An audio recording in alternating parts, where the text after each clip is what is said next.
محترم جناب حارث محمد صاحب پرنسس ٹاؤن، آپ نے اپنے گویا ملک کا نام نہیں بتایا، بہرحال آپ کی یاد فرمانے کا بہت بہت شکریہ۔ السلام علیکم۔ آپ نے سوال کیا کیا تبلیغی جماعت والے صحیح ہیں کہ جن کی پیروی کی جائے، اگر نہیں تو کیوں؟ دیکھیے، مروجہ وہ تبلیغی جماعت کہ جس کے بانی الیاس صاحب اور جس کا ہیڈ آفس جو ہے وہ دہلی میں بستی نظام الدین میں، یہ تحریک اصل میں وہابیوں کی تحریک ہے، دیوبندی حضرات کی تحریک ہے، اور علماء دیوبند ہی نے اس تحریک کو شروع کیا۔ ہرچند کہ یہ کہتے رہیں کہ ہم وہابی یا دیوبندی نہیں، ہم تو محض نماز اور روزے کی دعوت دیتے ہیں، یہ ان کا پرفریب نعرہ ہے، اور یہ باور کرانا یہ چاہتے ہیں کہ ہم لوگ سنی صحیح العقیدہ ہیں، لیکن ایسا ہرگز نہیں۔ دیکھیے، میرے پاس اس وقت ملفوظات شاہ محمد اسماعیل دہلوی یہ میرے پاس موجود، جس کے مصنف کا نام ہے حضرت مولانا منظور نعمانی، یہ اس پر لکھا ہوا، اور اس کی اشاعت کی ہے دارالاشاعت کراچی نے، اس کو گویا طبع کیا، اور یہ طبعات جو میرے پاس ہے اس وقت، اس کے طبعات کا سن یہ ہے 1399 ذیقعد ہجری میں یہ گویا طبع ہوئی، اور بہ اہتمام خلیل اشرف صاحب عثمانی۔ دارالاشاعت کی اس تصنیف میں آپ ملاحظہ فرمائیے کہ صفحہ نمبر 50 پر یہ عبارت، جس سے ان کے وہابی ہونے کا اندازہ لگائی، کہتے ہیں کہ ایک بار فرمایا، یعنی مولوی الیاس صاحب نے فرمایا، حضرت مولانا تھانوی رحمت اللہ علیہ نے بہت بڑا کام کیا، یعنی بقول ان کے، بس میرا دل یہ چاہتا ہے کہ تعلیم تو ان کی ہو اور طریقے تبلیغ میرا ہو، کہ اس طرح ان کی تعلیم عام ہو جائے گی۔ پھر فرمایا کہ واضح احکام شریعہ کے مسالے وہ علل بیان نہ کرو، بس 3 چیزوں کو مد نظر رکھنے کی لوگوں کو تعلیم کی جائے۔ تو یہ تو الگ مسئلہ ہے بات کا، لیکن اس میں جو انہوں نے فرمایا کہ حضرت تھانوی صاحب نے بہت بڑا کام کیا، اور میرا دل چاہتا ہے کہ تعلیم تو ان کی ہو۔ کون نہیں جانتا کہ اشرف علی تھانوی جو ہیں علماء دیوبند کے ایک بہت بڑے سرگنا گزرے، جن کی بہشتی زیور ایک کتاب بھی ہے، اور ایک ان کی کتاب حفظ الایمان بھی، جس میں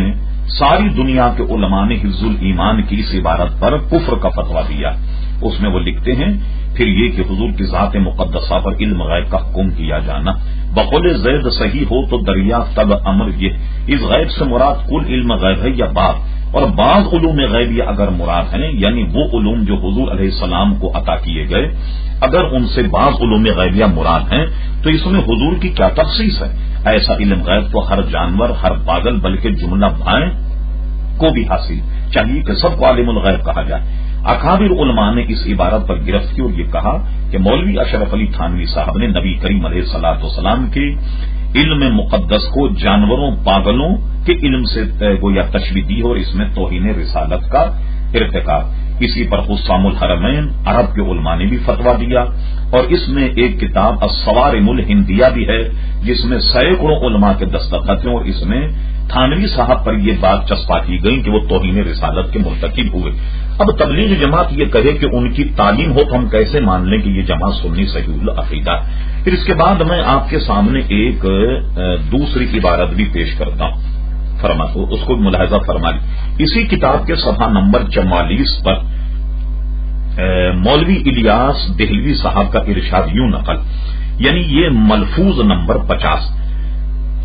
مولف لکھتا ہے کہ حضرت الیاس شاہ صاحب دہلوی جو ہیں ان کے متعلق ایک بار فرمایا کہ خواب نبوت کا 46واں حصہ،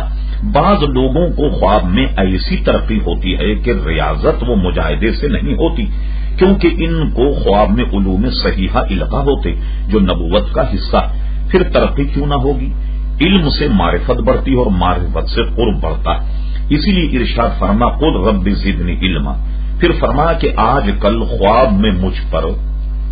علوم صحیحہ کا القاء ہوتا، اس لیے کوشش کرو کہ مجھے نیند زیادہ آئے۔ مصنف قوسین کو قائم کر کے اس میں لکھتا ہے کہ خشکی کی وجہ سے نیند کم ہونے لگی تھی، تو میں نے حکیم صاحب اور ڈاکٹر صاحب کے مشورے سے سر میں تیل کی مالش کرائی، جس سے نیند میں ترقی ہو گئی۔ پھر اس کے بعد کہتے ہیں آپ نے فرمایا کہ اس تبلیغ کا طریقہ بھی مجھ پر خواب میں منکشف ہوا، اللہ تبارک و تعالیٰ کا ارشاد کہ کنتم خیر امۃ اخرجت للناس تأمرون بالمعروف وتنہون عن المنکر وتؤمنون باللہ، یہ گویا قرآن مجید فرقان حمید کی آیت۔ اس کے متعلق الیاس صاحب لکھتے ہیں کہ اس کی تفسیر خواب میں یہ القاء ہوئی کہ تم مثل انبیاء لوگوں کے واسطے ظاہر کیے گئے ہو۔ اللہ اکبر، یہ کس قدر ظلم ہے کہ قرآن مجید فرقان حمید کے ایک آیت تلاوت کر کے یہ باور کرانا کہ اس کی تفسیر خواب میں مجھ پر یہ القاء ہوئی، یعنی القاء کس کی طرف سے ہوئی؟ انبیاء کرام علیہ الصلوۃ والسلام پر اللہ تبارک و تعالیٰ کی طرف سے وحی نازل ہوتی ہے، اور اولیاء اعظام پر اللہ تبارک و تعالیٰ کی طرف سے القاء ہوتا ہے۔ تو گویا الیاس صاحب یہ کہنا چاہتے ہیں کہ اللہ تبارک و تعالیٰ کی طرف سے ان پر یہ القاء ہوا، اور وہ القاء یہ ہوا کہ تم مثل انبیاء لوگوں کے واسطے ظاہر کیے گئے ہو۔ آپ ذرا ٹھنڈے دل سے جناب حارث محمد صاحب غور کیجئے، کیا کوئی آدمی نبی کا مثیل ہو سکتا ہے؟ کوئی آدمی مثل انبیاء ہو سکتا ہے؟ بلا شبہ اس ملفوظ میں الیاس صاحب نے اپنے آپ کو نبی کا مثیل قرار دیا، جو سخت گناہ بھی ہے، بلکہ گناہ تو اپنی جگہ، لیکن اس میں توہین انبیاء کا پہلو بھی نکلتا ہے، اور ایک یہ کہ یا تو انہیں بھی مرزا غلام احمد قادیانی کی طرح کچھ نبی بننے کا شوق چل نکلا تھا، اور بعض وجوہ ایسے تھے جس کی وجہ سے کھل کر انہوں نے کوئی اعلان نہیں کیا، تاہم یہ عبارت ان کی کتاب میں موجود ہے، اس پر آپ غور کر سکتے ہیں، اور اگر آپ کو ضرورت پڑی تو ہم اس کو اسکین کر کے آپ کو یہ عبارت بھیج بھی سکتے ہیں۔